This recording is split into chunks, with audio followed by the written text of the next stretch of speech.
Hi, everybody. Thank you so much for joining. So we're going to do formal introductions in a moment, but I thought that we could just start with a couple of polls here. So it looks like the little drop down, that little A under your name has some drop down with poll responses. And Miranda, you can jump in if that's the right way to respond. But go ahead and take a minute to read this question and let us know why you're interested in joining.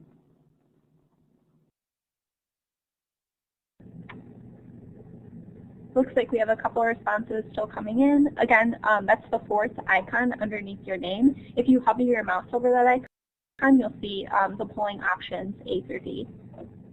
And we'll be posting those responses in just a second.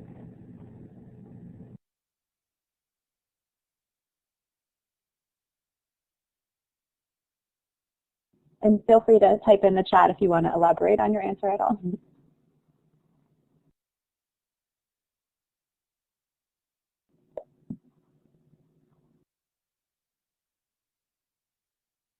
Okay, we'll give it about 30 more seconds and then I'll be posting the responses.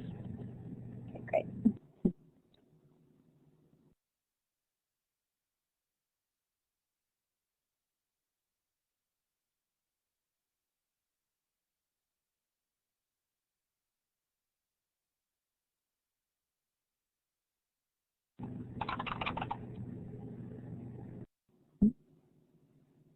Okay, looks like a pretty even spread there. Everyone can see that, right, Miranda?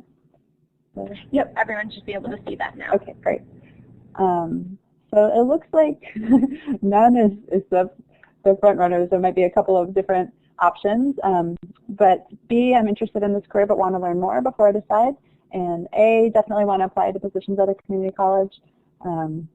Are leading slightly over, I haven't really thought about this career. So whatever your reason is for here, and I think I saw in the chat also that someone, possible second career, great. So whatever your reason is for joining us today, thank you so much for being here. And let's go to the next question. So do you know anyone that teaches at a community college? And for those who might have just joined the room, to submit a polling response, you can look under the video feed, look at the fourth icon under your name, and you'll see a small A with a drop-down menu, and you can select options A through C from there.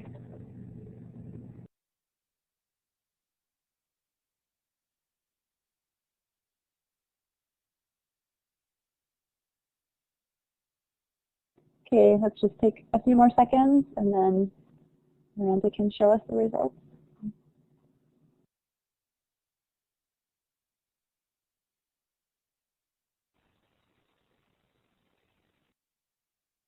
Okay, so again, pretty close. Slightly more people do know someone who teaches at a community college currently, and many people don't, so that's great. If you don't, you're going to meet some today. Okay, so I want to just quickly introduce myself and just give you a little bit of context about this series. So my name is Jill Scragg, and I work at UCLA as an associate director for our Center for Education, Innovation, and Learning in the Sciences. We'll have our co-moderator Ryan and our panelists introduce themselves in a moment. I quickly wanted to provide a little bit of context for what brings us here today. So in my role, I also serve as the lead for our Southern California region of the NSF Includes grant. I'm going to put in the chat a link to a little bit more information about that if you're curious. Do that real quick here. Okay. So there's some information about it, but it's a grant led by CIRTL, and it aims to improve outcomes in science, technology, engineering, and math, so STEM fields, and in particular for students from underrepresented groups. And we have 3 collaboratives, or partnerships, basically, in Southern California, Iowa, and Texas. And we have 4-year institutions and 2-year institutions working together. And we know that many students, about half in the country, have their first higher education experience at a community college. So this career that we're going to be exploring today is extremely important when we're thinking about the needs for more STEM graduates in the nation. We also know that there's a need for more diverse faculty across all institutions. And so part of our goal today is to help spread the information about this career path so that hopefully more people from all backgrounds will consider this wonderful career option. Today's panel is one of 3 events in the series, so you can see here on the slide. The second one is going to be on February 8th, getting hired at a community college.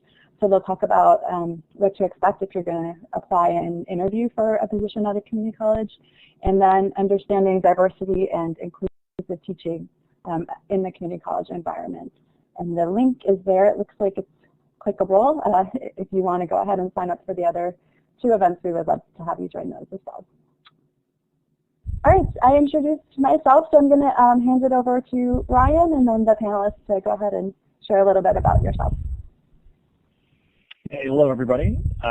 My name is Ryan Kelsey, and I'm the Chief Advisor to the President and CEO of a nonprofit that's called Achieving the Dream. Achieving the Dream is a network of over 220 community colleges in 40 states all over the country, and we're very pleased to be part of the CIRTL project that has led to these discussion to this event today. And you know, as you'll see, we have 3 terrific faculty members who will each take a moment to introduce themselves, and then we'll get into some questions for them as well as your questions. So I'm going to turn over to Sarila first to go ahead and say who she is. Good afternoon, everybody. My name is Sarila, and I am a 4th-year tenure-track art instructor at El Paso Community College in Texas. I teach art appreciation classes both online and face-to-face. I also teach studio courses, which include Design 1, Basic Design 1, Basic Design 2, drawing, sculpture, so a little bit of everything. I am the district-wide coordinator for the art discipline, and I am also a campus coordinator. Great, and then Christine. Hi, my name is Christine Goodhart. I am a community college instructor at Citrus College. It's a community college a little outside of Los Angeles in Southern California, and I mainly teach biology courses for non-major students. I've taught lecture, laboratory courses, as well as online courses. I have been teaching full-time for 6 years, and before that, part-time or adjunct for 2 years, and have been very involved in not only departmental activities, but also with hiring and with other committees and shared governance on the campus. Thank you, Christine. And finally, Sally.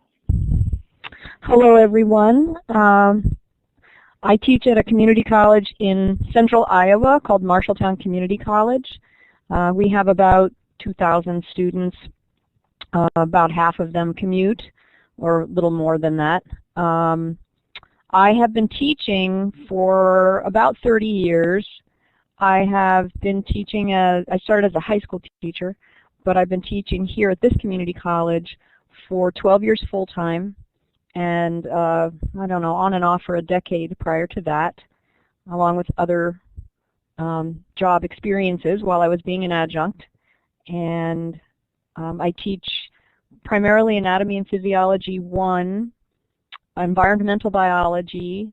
I have taught Sustainable Agriculture courses for quite a while, and a course called Systems Thinking. I'm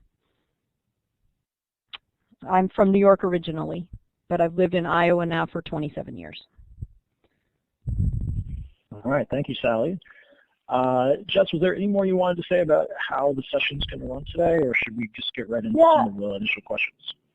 The only thing I wanted to let people know is that as we're going through the questions and the panelists are sharing about their experiences, if you have any questions, go ahead and type them in the chat. We're going to reserve a bunch of time at the end to take your questions, and we can also, jump in if it's related to what the panelists are speaking about at that time. But yeah, let's go ahead and get started. Okay, so I think I'm on deck to ask the first question, and I think, Sally, you're going to be up first. Okay. If we can go ahead and advance the slide, or maybe I can there. Okay, there we go. We did it. So the way we'd like to start, just to help orient people a little bit more, is to have you share the story of your career path that led you to where you are at a community college. And then we'll let the others answer in sequence, Christine and then Sorrell after that. Okay. Well, I was a biology major as an undergrad, graduated with a BS, and didn't know what I was going to do next. So went out and lived out west for a while, was trying to save the planet, and had to come home for a while and started tutoring. And I really enjoyed tutoring. And my mother, who had gone back to college in her 60s, said, well, why don't you come back to school and you can get a teaching certificate. So teaching was not really my career goal, but I had enjoyed the tutoring. So I started taking courses, loved it, got a teaching job while I was still finishing my coursework and my master's degree. And it was very challenging. I was teaching high school, but I really enjoyed the teaching a lot. After moving to the Midwest, I got married, and I couldn't find a teaching job in a public school, but the colleges were desperate for adjuncts. And so I got begged to teach anatomy and physiology, and kind of reluctantly did so, but really enjoyed it, loved my students, and kind of continued through a couple of different moves in a couple of different states, continued to adjunct. Finally, when settling in Iowa, I adjuncted for a while, and then I worked for Iowa State University in their extension program. And then the college here really, really needed a biology instructor, and they really wanted me to apply, and so I did and got that position. And that's how I've been here full time. I really do enjoy the teaching. I love the teaching, and I love teaching at community college in particular. I've adjuncted at larger universities and smaller colleges, and community college has really been my favorite place to teach. Great, thanks for sharing that. Christine, would you mind going next? Sure. I actually am an alumnus of a community college. That's where I started my higher education career.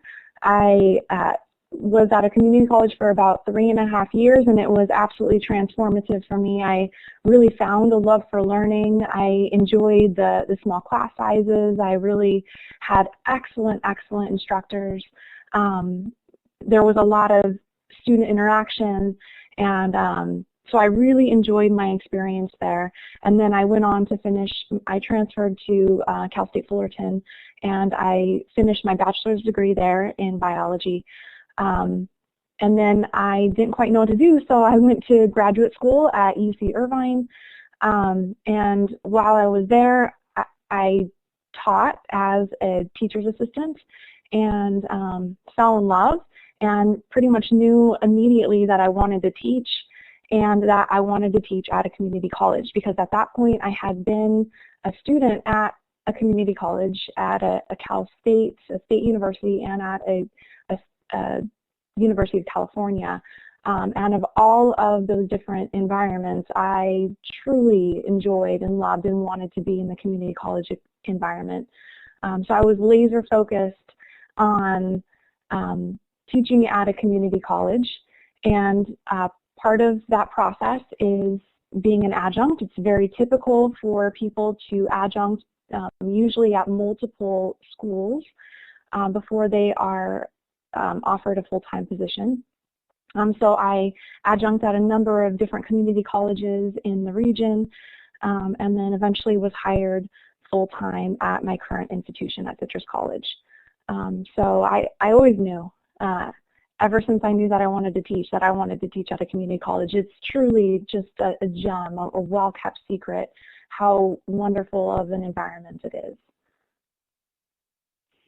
All right, well, we'll hear a little bit more about that, I'm sure. Sorrell, could you go next? Absolutely. My situation is a little bit like Christine's as well. After high school, I graduated from community college with an associate in arts, and then I moved on to UTEP, the University of Texas at El Paso, where my major was sculpture and ceramics, and of course an art degree. So once I finished my bachelor's, by this point I was already divorced with 3 kids. So my situation was a little bit different in the sense that I knew that I had to continue with my master's in order to get a decent job and provide for my children. So I went in not knowing if I was going to teach or not. So once I graduated with my MA, I went into teaching straight at the university as an adjunct and at community college as well. So I was teaching at both for quite a while, for about 5 years or so, and then a position became available at the college, and we applied for, a whole group of us applied for a tenure track position, and I got very lucky, and I was able to accept the position, and I'm here now. So it's been a wonderful experience. I love the college setting. I do miss the university studio setting since I teach art. So the studios are a little bit bigger when it comes to university setting, but I do love just being at the college and having a smaller classroom and dealing with students one-on-one. Okay, so hopefully for all of you that joined us, you have a decent sense now of who we have as our kind of guests for this session, and so you can be thinking about the questions you might want to ask them, and as Jess said, go ahead and put them in the chat. We do have a next question to ask each of our panelists, again, while you're thinking about what you want to do, and that is to, and we'll start with Christine this time, to have each of them share a story of a student that has been in one of their courses that exemplifies what the community college experience is like on the campus that they teach at. So Christine, could I ask you to go first on this one? Yeah, absolutely.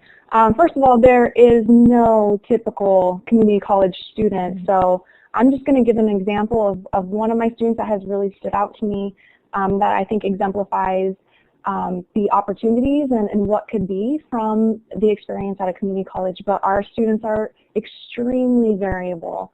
But I'm going to highlight one of my students that I had a couple of years ago, and she, very bright, very thoughtful student.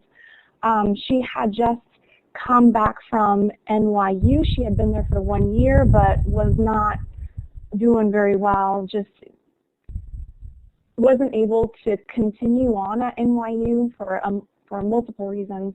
And so she came back home to the Southern California area, and she enrolled at Citrus College, and started off, just really downtrodden, really down about not being able to cut it at NYU. She suffered from a lot of anxiety, from poor self-esteem, but so much potential.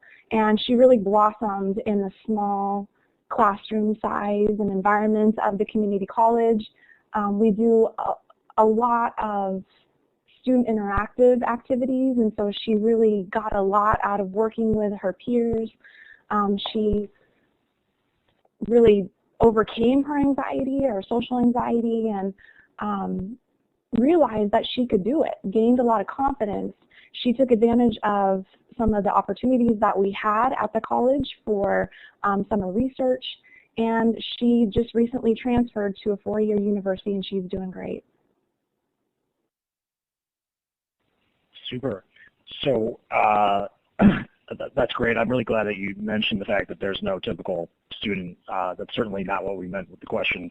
We're just looking to help contextualize for those of us who are on the call who maybe have never spent time in a community college ever. Sarila, would you mind going next on this one? Sure, absolutely. So I recall one of my students, and he started off in my drawing class. Very quiet, very, he just didn't really talk to anybody. He would kind of sit in the corner. Very talented. He was in my drawing class. And when I started to get to know the class a little bit better, I would ask questions and ask them what their hobbies were, why they were here. He kind of started opening up, and he described his home situation. And he was basically brought up by his grandfather and his mom. He's the oldest of 3 other siblings, and he pretty much helps to raise his brothers. Has a learning disability, and is quite afraid of interacting with people. But little by little, he became very comfortable. He joined the art club. During that time, I was the advisor, so I think he felt a little bit more comfortable being in there, knowing who the advisor was, since he had already taken 2 classes with me. He opened up quite a bit, and by the end of the first semester, he wanted to become president of the club, and he did, and now he leads his club He's still a great student. He brought up his GPA. He has a 3.5 now and is about to graduate. And just the fact that he has a support system, he has friends that surround him at school, he has instructors that he feels comfortable with, that he can talk to, that he can be mentored by, has made a really big difference. And I've seen him grow in the past 2.5 years. And it's just enlightening to see a student become a young, scared boy into a wonderful man and a student and somebody who's ready and prepared to go to the next level. Wow, that's a really terrific story. Thank you. I think we have Sally who momentarily stepped out back, so I'm going to see if Sally's prepared to share a story about a student as well. Yes, I am.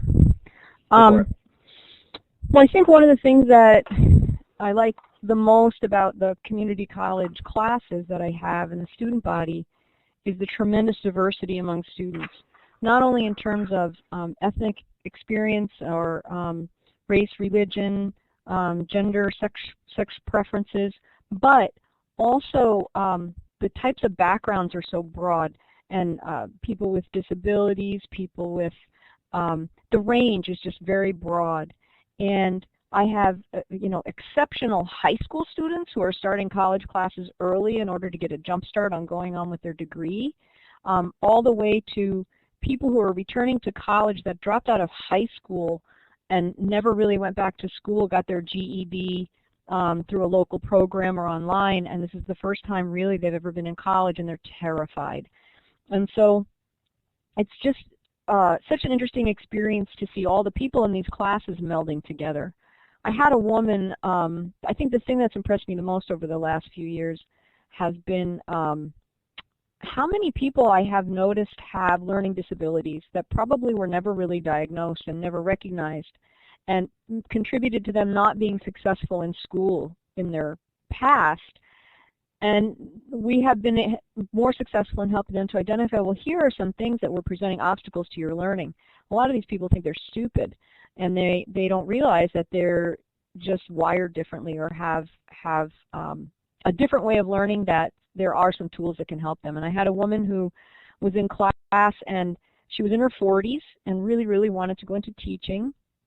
And after working with her for a while and talking to some other instructors, we determined that she probably had a pretty serious learning disability. And we asked, had her look at some information and ask some questions. And I'm not really trained in special education, but we referred her to one of our success specialists in our support center for students. And she actually got diagnosed with a really, really severe learning disability. It was pretty miraculous she had gotten as far as she had. But because of that, she was able to get some help that she needed and could graduate with her degree, and decided it was going to be too difficult to get her 4-year degree probably for to become a teacher. But she has become a preschool assistant teacher and works a lot with youth and preschool kids. And it has been much more successful than, she was working menial jobs prior to that, and has a lot more confidence in herself. I think the thing I see with community college students is, and I've seen some research on this, that college students often have what they describe as grit. They often have to deal with more life obstacles, maybe a longer time period of life obstacles, and this is sort of their stepping stone at trying to get the help they need to be successful in academics. All right, thank you. And thank you to those of you who've already started posting questions. We are logging them, so we'll try to find a way to weave those in as we move forward. But I think we're going over to Jess now for the next set of questions. Yes, so the next question I'm going to pose to Sarila. What do you now know about teaching at a community college that you wish that you had known earlier? What advice do you wish someone had shared with you? Oh my, there's so much. Well, let me explain a little bit of the community college that I'm at. We live right on the border with Mexico, with Ciudad Juarez, Mexico, and we're also with New Mexico, so it's very interesting, the culture that we have. We also have a military base here, and most of our students are non-traditional. Most of our students are either from the military, so they're traveling. A lot of them are online if they have to deploy. We have a lot of Spanish-speaking students. We have a lot of young students that are coming in from dual credit. So we started them off in high school. We also have adults that have been working and want to go back to school and get a degree. So it's quite interesting, the dynamics that we have and the differences that we have in students and how we need to help them get through their career path. I really wish that I would have known how to deal with all of these, because it becomes a lot of challenges. Just teaching so many various aspects, whether you're talking to an adult or somebody that's coming in from high school. So it's been a little bit of a challenge, but it's also been wonderful because it's been a learning experience. Taking all these factors into consideration, I realized that teaching was not just coming to class and staying for office hours. I've had to include getting to know the students and being a part of their story and trying to relate. And if I can't relate, trying to understand how I can help them. So it's been a challenge, but it's been a wonderful learning experience because you get to communicate with so many different people coming in with such unique stories. I've helped to advise a little bit, creating a positive learning environment, of course. I've had to teach myself to adjust to my students and to their situations. I need to be fair and understanding, of course, but not lose focus on the goal, and ultimately prepare them to succeed. So as far as the advice goes that I wish somebody would have shared with you, I wish somebody would tell me that teaching was more than just coming to class every day and then just teaching what I learned. It really involves mentoring, advising, participating in school activities, participating within the community, truly caring about your students and what their future will bring and how you can help them in any way, even if it's to come outside of office hours and help them, to send letters of recommendation, to help them, walk them over to maybe a club or an organization that they're interested in, or giving them information. So just not just teaching, not just being present in the classroom and then disappearing after that. Great, thank you so much for being a little bit more flexible, a little bit more personalized support, some advising, and then also being a little bit more hands-on with your students. Before we go to the next question, did anybody want to add about any advice? I'd like to just quickly say a couple of things. While I really started in high school and then moved to community college or to college teaching as an adjunct, I think two of the things that were most difficult in the beginning when I first started, one was sort of classroom management and dealing with student behaviors, which was probably a little worse in high school than in the college. But you know, learning some more things about student behaviors and communicating with students and operating within the classroom on a daily basis. And as I tell all my students, I am an organizationally challenged person.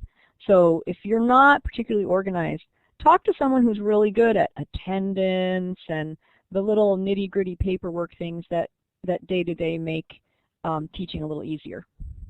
I've had to learn a lot of those. It's taken a long time. Great, thank you. Let's go to the next question. Ryan, do you want to do the next one? Yeah, sure. And we're going to stick with Sally for this. And that is, Sally, when you think about what you most appreciate about being at a community college and teaching at a community college, what comes to mind? And then on the counter, like, what do you find most challenging? And maybe those things are the same. I'm not sure. Well, I've said quite a few things in the other, answers. I think you've picked up some of it. But one of the things that's great about teaching at community college compared to teaching at other institutions is that community college is really about teaching. I realized a long time ago that while I am a research geek in terms of reading research, and I would much rather share the information about research I've read than to actually do the research. And so I really love the teaching part. And at a community college, you don't have to be involved in research, although in some places you can be, and that teaching is your first and foremost responsibility and focus. And I take that very seriously. I think that's the greatest thing about community colleges. I believe for students, it's really sort of the best bargain in education. I've attended and taught at both large and small universities and liberal arts colleges, et cetera, and it's such a great bargain for students, and I think that's really great. In terms of challenge, I think it was what I referred to earlier, that we have such a broad array of students with such a broad array of backgrounds, a broad array of ages, abilities, stages of development, et cetera, that it can be pretty challenging. But of course, that means there's never a dull moment. Sure. Oh, that's great. I can ask Christine or Sorrell if either you wanted to add on to this one, or otherwise we can move to the next question. Very quickly, I appreciate my colleagues. They're wonderful. They get me through the day. You know, we have laughs, we have a good time, but we also stay focused, and we help each other focus and be prepared for what we need to teach. And what I also love is the students, of course. I'm there for the students, and it's been a wonderful experience. The most challenging for me right now is going through the tenure position, the tenure track position. I'm fourth year, so it's a lot of stress and a lot of things that are happening in order to fill up that binder. So it's been very challenging, overwhelming at times, but definitely worth the work. And I would second that about colleagues. I really enjoy my colleagues as well. Oh, that's great. All right, Jess, back to you. Okay, this question is for Christine. What assistance and support did you need to seek out in order to be successful in your position? Well, first, I needed to learn about my students. I really came in without a in-depth understanding about who they were. I had come from teaching at a university where students are a little more homogenous, and they tend to be younger, and they tend to be a little more confident in their abilities, and they tend to have a stronger background in education, and they tend to be much better advocates for themselves than community college students. So I had to understand my student population and just how variable they are and how different they are from the other students that I had taught and from myself. I'm very good at playing the education game. I do well with lecture, I do well with exams, I have good study skills. So I really had to learn about them. And again, drawing on what has already been said about our students, many of my students have children that they're dealing with. They have 2-3 jobs. They are taking care of their parents or some other family members. They have spotty internet access. They don't necessarily have the best educational background. They haven't built study skills. They have incredible test anxiety. And I think it's easy to get away with bad teaching at a university where you really can't do that at a community college. You really have to get back to the basics of teaching and learning. And it was important for me to take advantage of as much professional development as possible, because yes, we are masters of our own disciplines. For example, me, biology, I've been studying biology for the last 15 years. But teaching and learning is a whole discipline all in and of itself, and you really have to seek out professional development, seek out the science of teaching and learning, and look at the evidence and educational research on the learning process. And the more I learned about learning, the more my teaching changed, and the more I learned about my students and what their needs were, the more my teaching changed. So professional development is so key to being a successful instructor and to really helping your students to be successful. Great, thank you so much. Terrell or Sally, do you have anything to add to that before we move to the next question? I think I'm ready for the next question. Okay, then I'll hand it back to Ryan.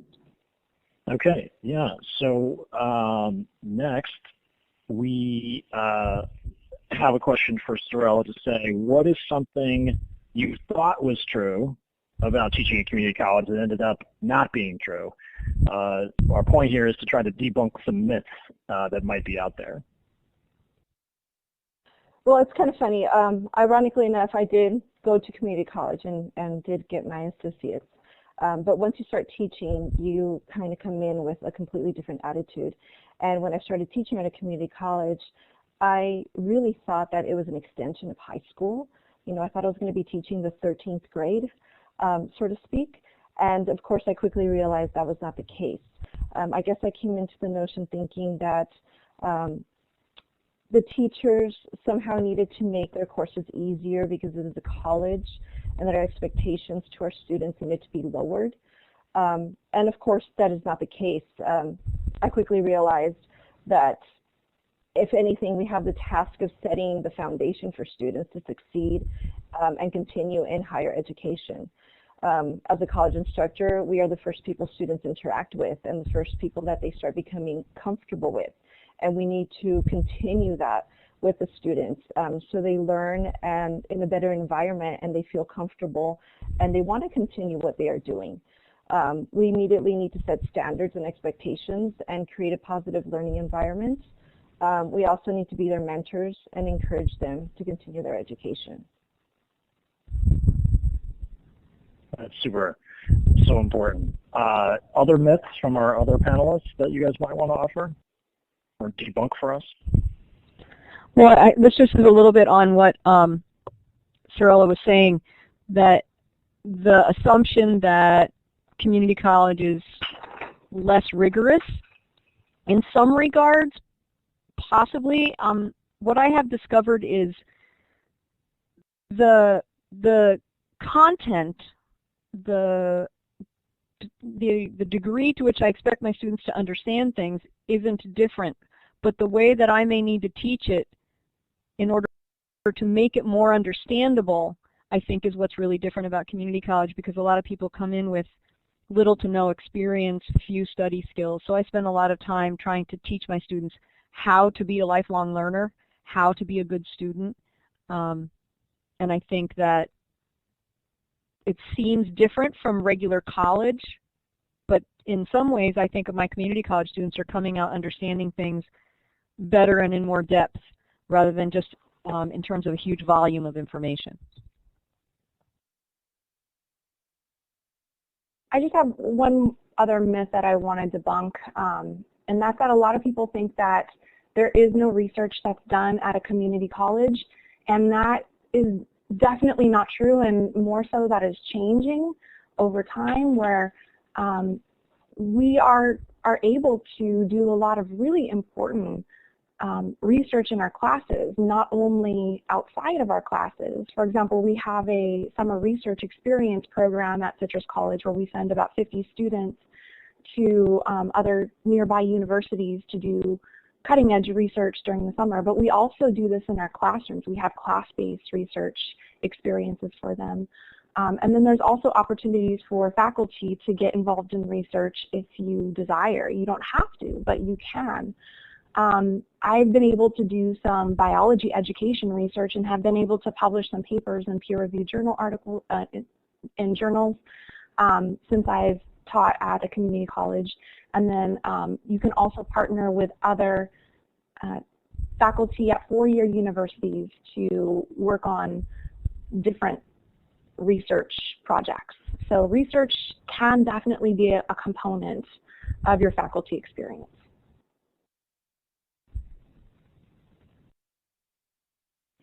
Okay. Thank you so Jess, much. do you want to do one more from our set before we turn to some of the ones that have been coming in? Sure. Let me just see what we have here. Let's do this one. Sally, this is for you. Beyond the classroom, what is your experience at the community college campus culture? I think people touched on this a little bit, but maybe a little bit more in other explicitly. How do you engage with other parts of your campus and the culture there? Okay, well, one of the ways that I do that is I offer a service learning component in some of my classes, and I try and get the students engaged in working in service learning projects, many of which are on campus or campus-oriented. I also help to co-lead a student activities ecology club, and I take care of the greenhouse here, so I have a lot of students who both associated with classes and not with classes get interested in plants in the greenhouse or helping out in the gardens when we're planting around the campus, etc. So a lot of what I do revolves around the beautification and the natural environment around our campus, and try to draw students in as much as possible or collaborate with students as much as possible. I try to go to different events that the students are involved in. I usually dress up in the Halloween costume contest every year with the students. There's just a lot of fun ways to stay engaged. The students make it a lot of fun, and the faculty as well.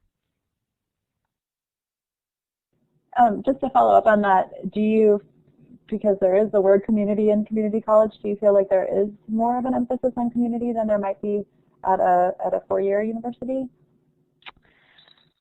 Maybe that's interesting. I think it depends on the location of the college. You know, we're in a pretty rural area, and the town that our college is actually located in is only 27,000 people. There's not I mean, of course there are community activities, and there's some connection between our college activities and the community, but I would say not an enormous amount. I actually think larger campuses that offer more activities and cultural events, etc., attract more of the outside community onto the campus. So that might be sort of a misconception. But again, if a community college is located closer to, say, a larger population area, I think there may be more interaction of the campus community and the surrounding community. I think it's pretty variable depending on where it's located. Okay, thank you. So maybe now we can turn to responding to some of the questions that have come up in the chat. Yeah, so I've been logging them just so the first one I can put out there, and we can see who wants to take it on. I think this comes from when there was a fair amount of discussion in the opening about how people got their start as adjuncts, and so the question has to do with how common or uncommon is it for folks to get adjunct jobs that can be the equivalent of full-time. The question asker wants to know, because as an international person, they need a full-time job in order to remain in the United States. So I'm wondering if there's anybody who got their start as an adjunct who could comment on this. Well, I started as an adjunct, and I know many people who have taught and are teaching as adjunct as well. It is very difficult to have it be your full-time position. You usually have to teach at several different institutions simultaneously. It usually involves a fair amount of commuting. And the pay as an adjunct, I have to say, is not great. It's really sort of a supplementary type income to another job and a way to get your foot in the door into a college campus or community. So I do think adjuncts have a leg up on position openings. They are familiar with the campus, the faculty, the student body. They have experience teaching already. So it is a great way to get your initial teaching experience. It doesn't generally pay very well, and you don't usually have benefits with it. Christine or Sorrell, do you have anything to add to that, or was that generally your point of view as well? That's generally the same point of view. We have a lot of adjunct faculty that are teaching both at the college and at the university here in El Paso, and that's how I started. I started teaching adjunct in both until I was able to apply for the full-time position at the college. But for the most part, yes, all the adjunct faculty are teaching in other universities, they're teaching online. They have more than one job. Mm-hmm. Yeah, that's very typical to have to teach adjuncts before you get a full-time position for a number of reasons, I think. Almost everyone that I know that has a full-time job taught adjunct. There's really only one exception that I know of, and she had a awful first year just because it was such a culture shock. So I think the adjunct, it really helps you to better understand the community college system. It helps you to better understand your student population and to develop a teaching philosophy and practices. And it because you have to love teaching so much, it gives you that opportunity to see if this is something that you really want to do. As someone who has sat on a hiring committee before, it gives you a huge advantage. I would be wary of taking on a full-time instructor who has not had experience teaching in a community college classroom. And I know at our campus, any adjunct is limited to a certain number of credits in an academic year because otherwise the college could just continually hire adjuncts and replace their full-time faculty and not have to pay benefits. So, I mean, there has to be sort of a balance of we hire adjuncts when we need them, but then they limit the amount that any one adjunct can teach here, which means that person, if they have to make a living wage, has to go then teach somewhere else as well. One of the faculty that we hired here in the last couple of years, she was adjuncting at like 4 different campuses before that to keep, kind of make enough money. Yeah, that's certainly a story achieving dream here is all around the country. So I think that gels. Jess, did you want to pick off another one from the questions that have come in? Sure. I think, Christine, since you just mentioned that you do work on a hiring committee as well, I do want to plug our next workshop is going to focus on this, our next panel in February exclusively on this topic, but since it did come up in the chat here, there was a question about what is a student success statement and what are employers looking for in that.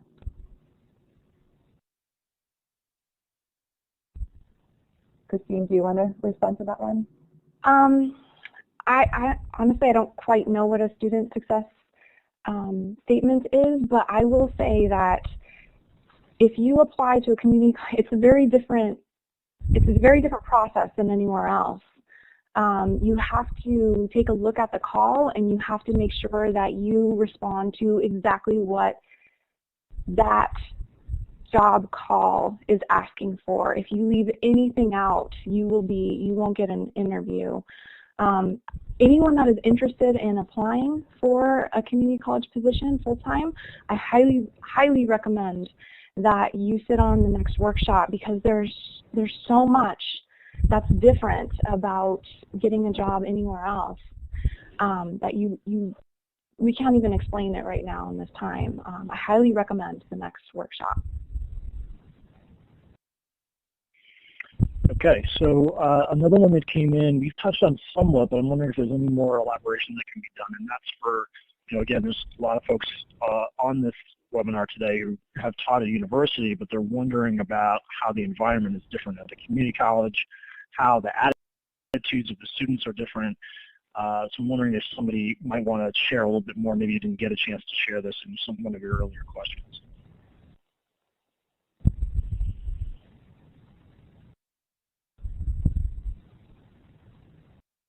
Okay, well, I can go. Teaching at a university level, it's quite interesting. Of course, there's more monies available. Studios are a little bit larger, and of course, I'm speaking through the art section, the art discipline. And the classrooms are much larger. So you don't have as much time to be hands-on and one-on-one with students. In a college setting, studios are a little bit smaller, and you have to work with the materials and with the tools that are available. But you get to know the students a little bit better. You get to have input from them and sometimes even change some projects around to make it a little bit easier learning environment with the tools and the machineries that we have available. But at the same time, it doesn't take away from teaching what needs to be taught. It's just, I really enjoy teaching in a community college. You just get to know the students a little bit better, and they get to know you better, and you create this mentor-student relationship that is very important for both the instructor and the students. Great. I noticed one of the questions was about when I talked about the classes having really diverse student body, how to deal with the large gaps in abilities and skills, etc. And that kind of relates to class size too as well. I think having the smaller classes allows you to individually get to know the students a little better and be able to more tailor or customize to their needs what you're doing. And because I don't have a research component to what I'm doing, I'm expected to be in office hours. I noticed that was one of the other questions too. I'm expected to be on campus 35 hours a week, but I'm not teaching all that time. And so I do spend a lot of time in my office hours individually helping students or connecting them to our tutoring services on campus, or just letting them study in my classroom and then being around to answer a question or coach them on something. So those class sizes and the type of atmosphere here really fosters that.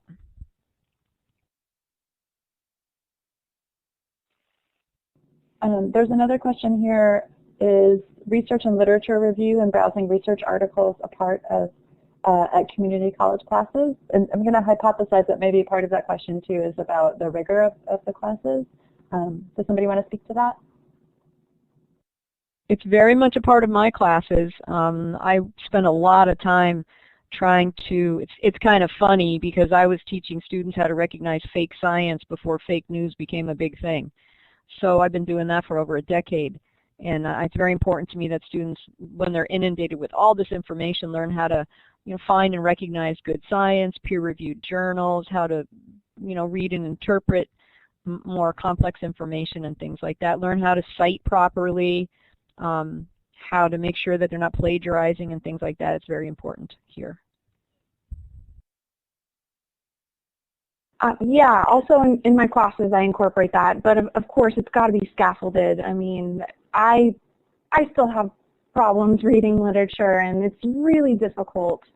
And I mainly teach non-major, so they don't have a background in it at all.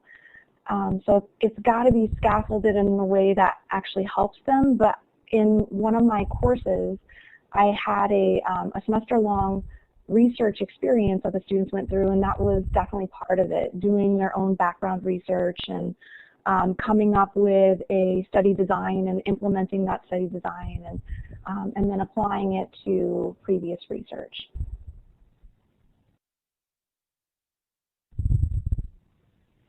Good. So another one that's on the list, and this is a meatier kind of pedagogical one that was originally directed at Sally, but I'd be interested in hearing comments from our other panelists too, and that's that given the exceptional diversity in courses, you might have a very bright high school student getting ahead of the game, you might have students trying to get their GED.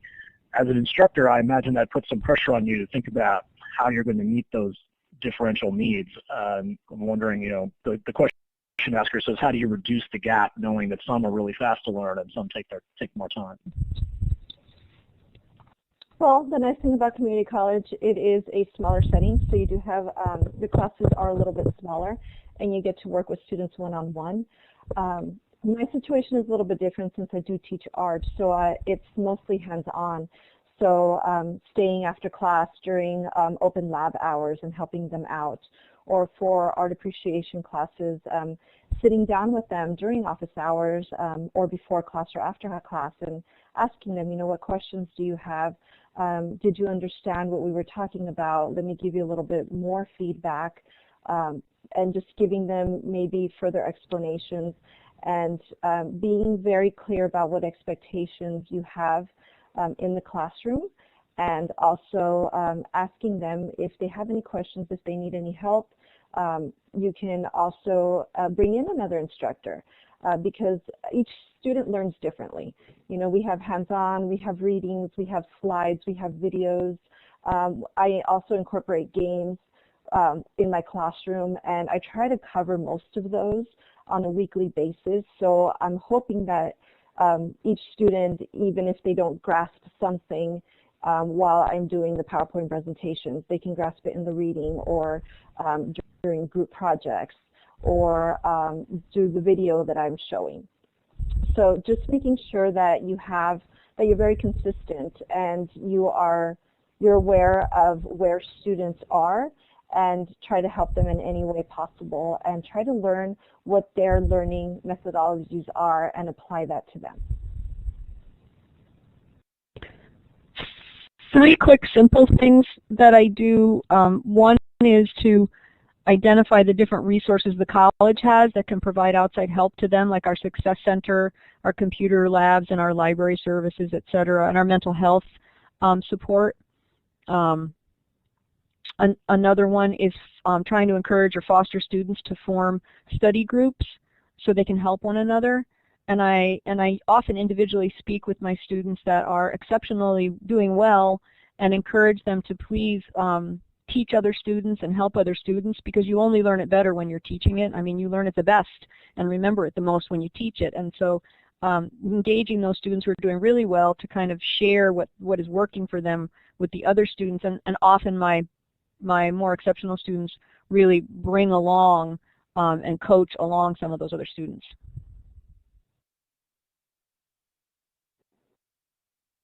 I think the exciting thing also about teaching at a community college is we're really forced to think outside of the box and come back to the fundamentals of teaching and learning. And teaching does not necessarily mean standing in front of a classroom and lecturing. We see a lot of that at the university setting, and the students there do okay with it. You know, it works for them. They can pass the exams, which is usually our mark of success. But you can even call that into question. What is success? If they pass an exam, does that mean that they really know it? I have become more and more convinced as I've been working with my students that that is not necessarily the case, that they can spew back to me what I taught them, but that doesn't mean that they know it. So I've been forced to go back to, okay, what is teaching and learning? What do we know about this from the literature? How can I best help my students in that learning process? And maybe it's not traditional lecturing. Maybe it's not traditional assessments like tests.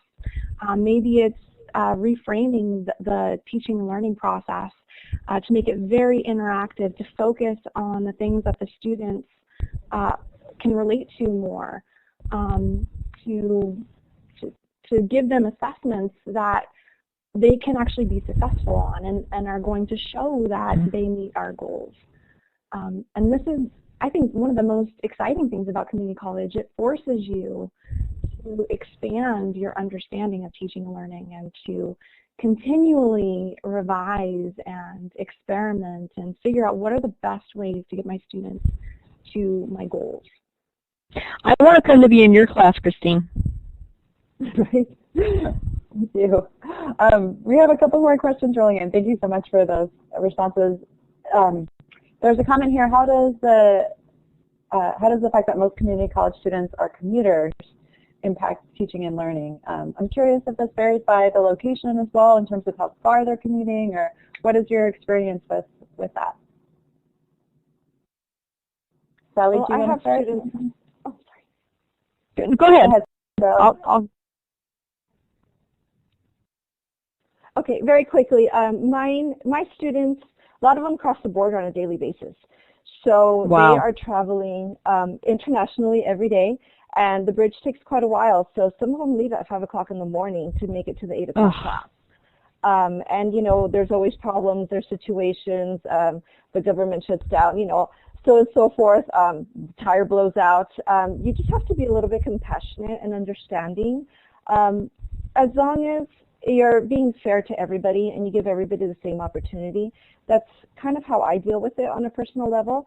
But you do definitely have to be a little bit more understanding because of the border, and also purchasing materials and books, and if their visas. So it comes with a lot. It's just not crossing over and, you know, saying that you're a student in the United States. I also teach online. Definitely not my favorite way to teach. I don't think it's the best way to teach, but it is valuable for people who can't get here any other way. And because of that, I have a lot of my materials for my on-campus classes online as well. And so those students that deal with transportation obstacles, can usually keep up by tapping into the online resources that we have available for them.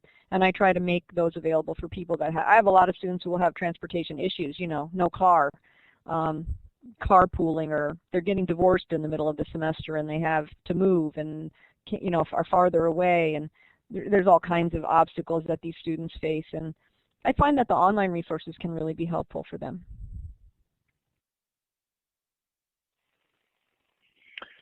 Okay, I'm going to try to merge a few related questions together and ask each panelist to say something to this. It seems like there's a fair number of questions that are around kind of what's your typical day, what's your course load, what's your prep time look like, what's your office hour piece of your day seem like, to get a sense of kind of the complete picture of you know, maybe a semester for you. So I'm wondering if we could just do a little lightning round about that, just to help people get an idea in their mind of what it might be like to be a full-time teacher at a community college. Well, when Christine, I first, do you mind starting? Okay, doesn't matter who starts. Yeah, go ahead. Doesn't matter who starts. When I first started, I inherited a schedule from whoever the person was before that was teaching those courses. But after a couple of years, I could adjust my courses to a time frame that fits my lifestyle better. And so I like the morning, but it's not my best time for teaching. So my day usually starts Monday, Wednesday, Fridays. It's very typical. It stays the same every semester. I'm about 9 to 3 or 4 in the afternoon, and then some office hours in between there during lunchtime. My Tuesdays and Thursdays, because I teach a lot of lab classes, I have late afternoon labs. So Tuesdays and Thursdays, I don't have to start till 11 or 12, but then I'm here till maybe 6, 6:30, sometimes later, cleaning up lab and that kind of thing. I will say at our community college, we don't have TAs officially. We do sometimes get some work study students, but it's a little spotty. So I do most of, you know, we do most of our own lab prep and setup and most of our lab cleanup.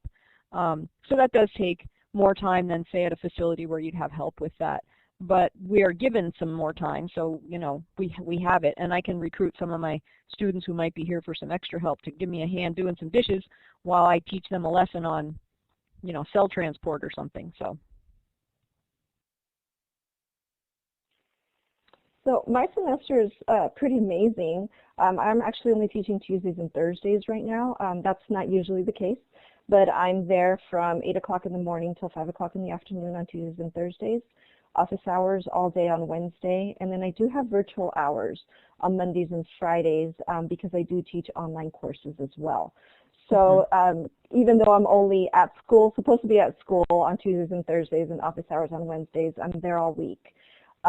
It's a lot of prep time for studios, making sure that the equipment is working correctly, making sure the students have everything they need to be safe and to be able to make the projects that we are working on.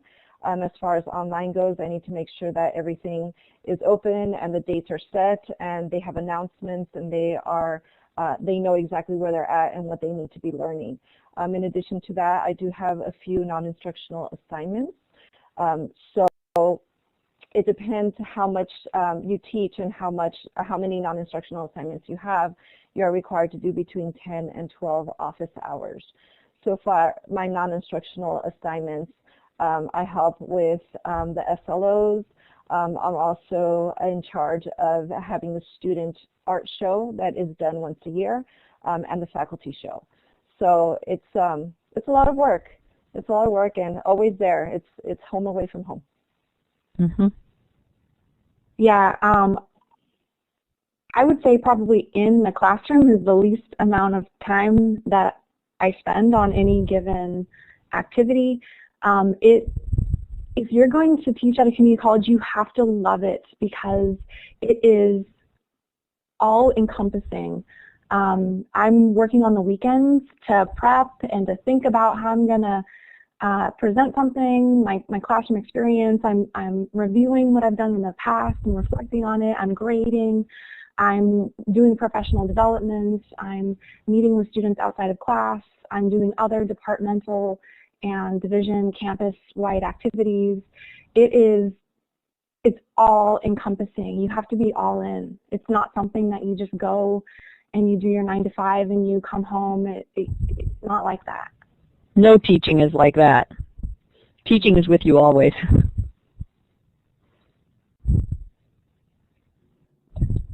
Great. All right, well, hopefully that gave people a little picture. Yeah, go ahead, Just. Yeah, sorry, I was going to turn to you.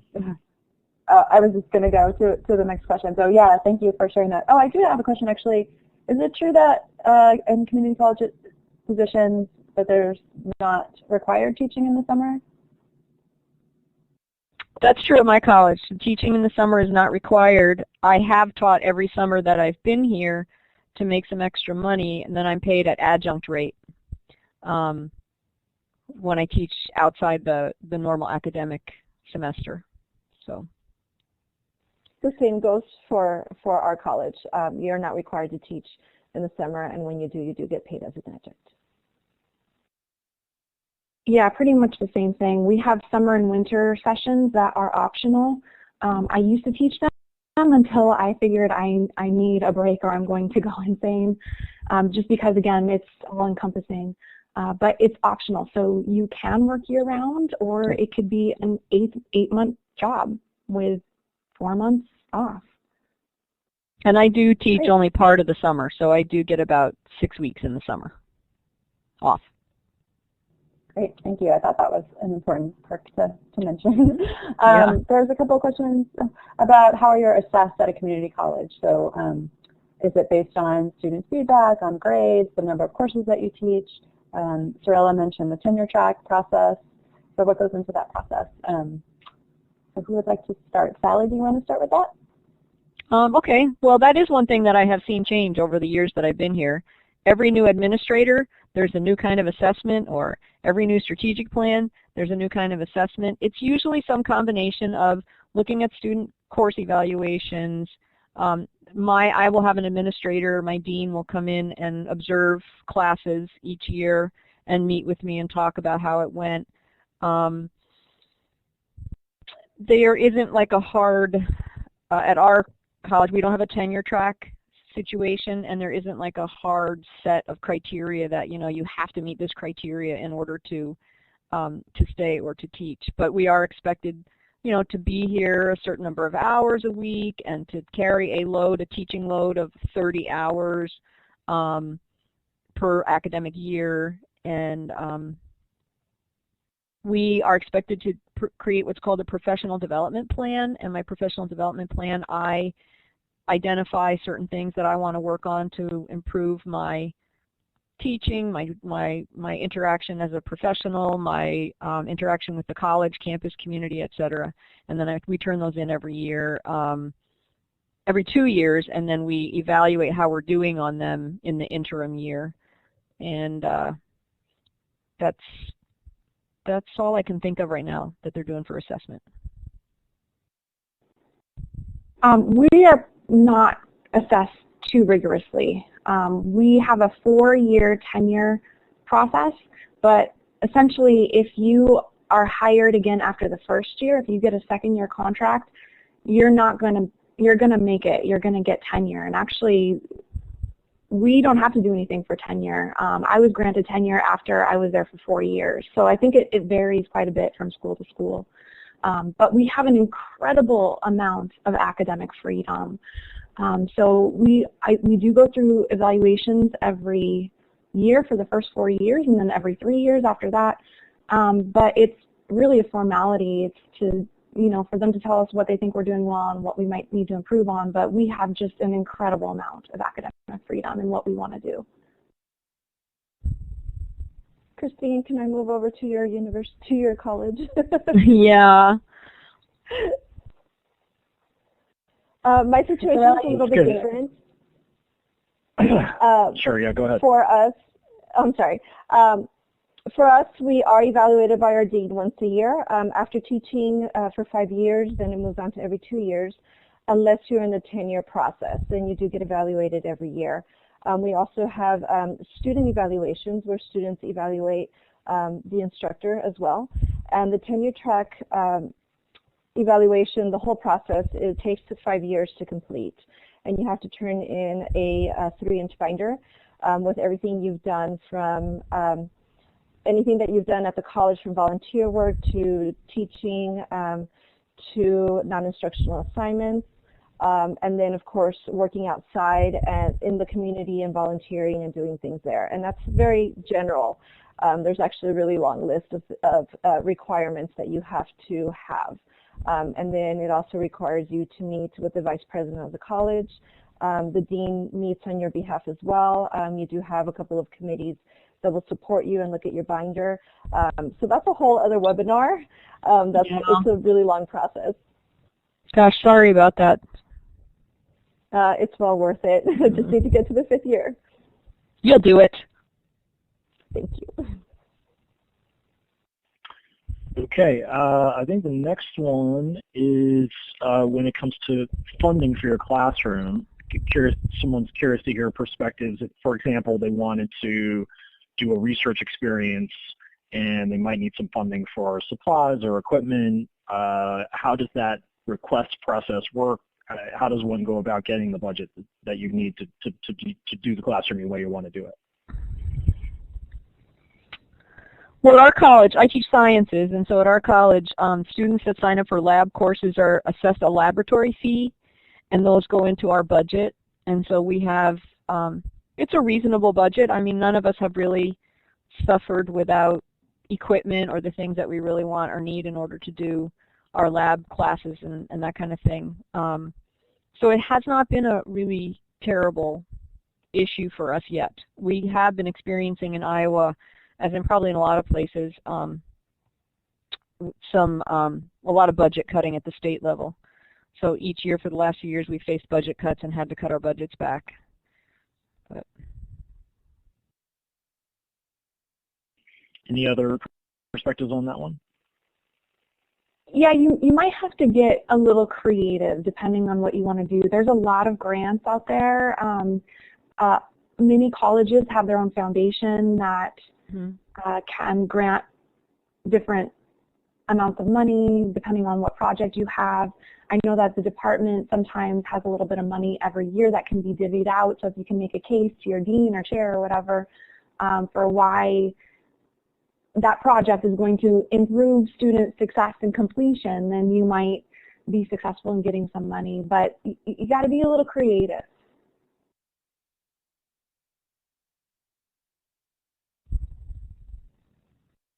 And I think this is an opportunity for me to talk about Achieving the Dream for just 1 second. As a nonprofit, we often attract funding investments that we can redistribute to our network colleges to work on different initiatives. So, for example, we recently have one that's about working with open educational resources, so helping colleges to work with their faculty to build zero-cost textbook paths for students on their campuses. And so for those participating colleges, the faculty are able to get involved and receive some, from their point of view, it's not effort-free, of course, but it's cost-free in the sense that the professional development comes to the campus and college faculty are getting assistance.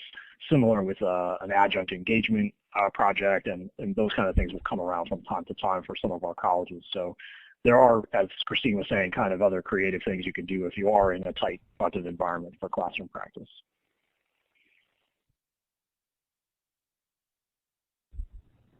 Thanks, Ryan. And I put a link to Achieving the Dream there if people are curious about it, don't know about it. Take a look and check it out. It's a great organization. There's a question here regarding adjunct hourly pay. What is the average number of hours you teach or hours that are counted per credit? I understand this is course dependent, but your experience with it would be helpful. I'm guessing that that's also, and Harisha, please feel free to expand in the chat, but maybe kind of what's a reasonable teaching load if you're going to adjunct, you know, how many classes are reasonable? Can somebody speak to that? For the college, we have, since we're in the art department, we teach studio courses. For lecture courses, they can teach more than 4 per semester. In the summers or in the winter semester, they can teach 1 course, or they can also, during the regular semester, fall and spring semester, they can teach 2 studios and 1 lecture course. So how many hours would it be for a typical course? It's 3 hours for a typical course for a lecture course, and then for studio course it would be 4 hours.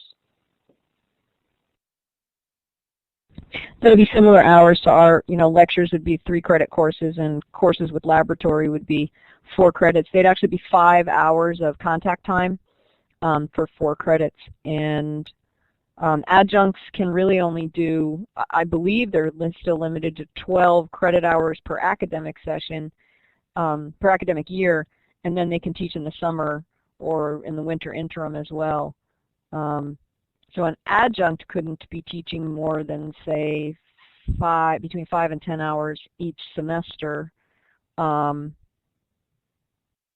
then regular, like our workload, I'm generally teaching anywhere from 3 courses to 5 courses in sometimes it's several sections of the same course, sometimes it's 5 different things in the same semester. Right now it's 2 different subjects, 2 sections of each.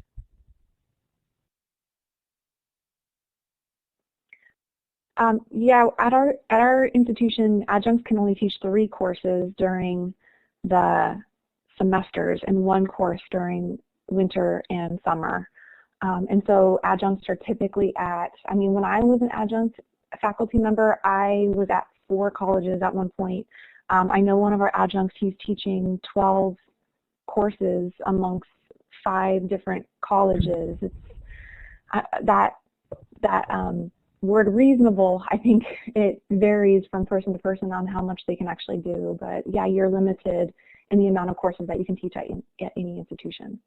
And of course the pay varies, by areas of the country, et cetera. But like here in the Midwest where we are, it's $625 per credit hour. So a 3-credit course, is a couple of $1,000. A 4-credit course is like $3,000 to teach that course. That gives you an idea.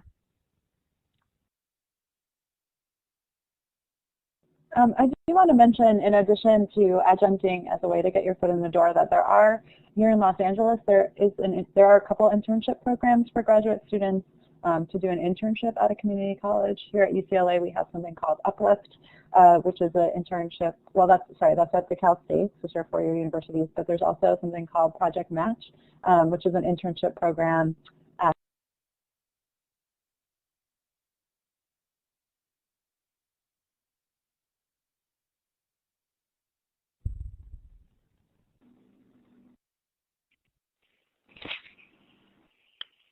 It looks like Jeff is lost our connectivity a little bit of a delay.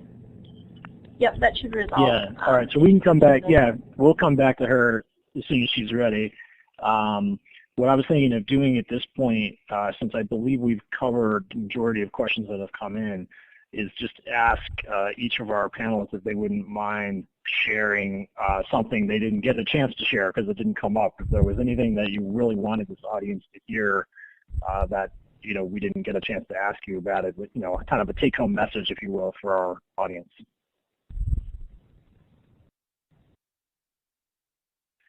I don't know who would mind starting on that one.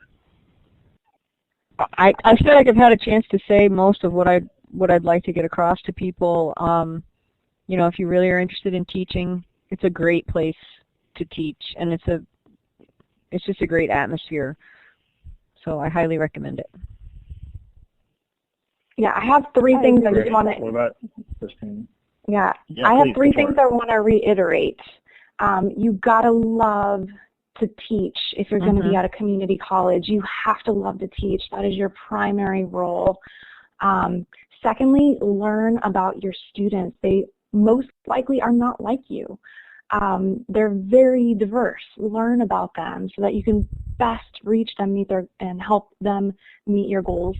And then number 3, seek out professional development. In fact, if you're interested in teaching at a community college, seek out professional development right now, because you will not get hired if you do not know how to speak about teaching and learning. You have to speak the lingo. You have to have an understanding of evidence-based teaching practices. So seek out professional development. I agree with Sorrell, what do you have? I agree with Sally and Christine, everything that they have said. Just enjoy your work. If you enjoy it, it's worth it. Getting up in the morning, seeing the smile on the students' faces when they get it, when they understand what you're trying to teach them. And a quick thanks, or you did a great job, teacher, I learned a lot. it makes it all worthwhile. It's fantastic working at a community college because you do get to know them at a more personal level. And I don't know about our other two panelists, but I have had students come back afterwards just to talk to me and you know, how they've done in the future, how they're doing in the university, and just thanking all of us for just being there. I actually stay in touch with many of my students over the years, and many of them, you know, just keep in contact with me or come back and visit. I will say I read a really great book this last summer. It was written by a community college teacher in Maine. I can't remember his last name, but the book is called The Three-Legged Woman and Other Excursions in Teaching, and it really does give you a good, it's got a lot of laughs, and it gives you a really good sense of, you know, the teaching experience in community college. Super. Well, I think we have Jess back, who probably better than I can make sure we dot all of our I's and cross all of our T's to wrap the session up. I know there is a survey that's been posted in the chat that we want anybody who's attended to please take a moment to fill out so that we can improve how we're running these going forward. And I know we also want to give a big thank you to our panelists, but Jess, what else do we need to do to wrap this up? Hey, Jess, one more thing. Anybody participating, please feel free to track us down at our colleges and send us an email. Yes, thank you for that. And I'm sorry that my Wi-Fi dropped out. I was about to ask if your colleges would be open to graduate students, you know, shadowing in class or learning more from you. Yes. Which I'm sure that they would be. So I'll second that statement by Sally to, you know, feel free to connect with the panelists. Thank you so much, everybody, for participating. And again, I just wanted to plug the following workshops that are coming up on getting hired. As Christine mentioned, it's a process that's very specific and very different from applying to a four-year university. So please join that if you're able.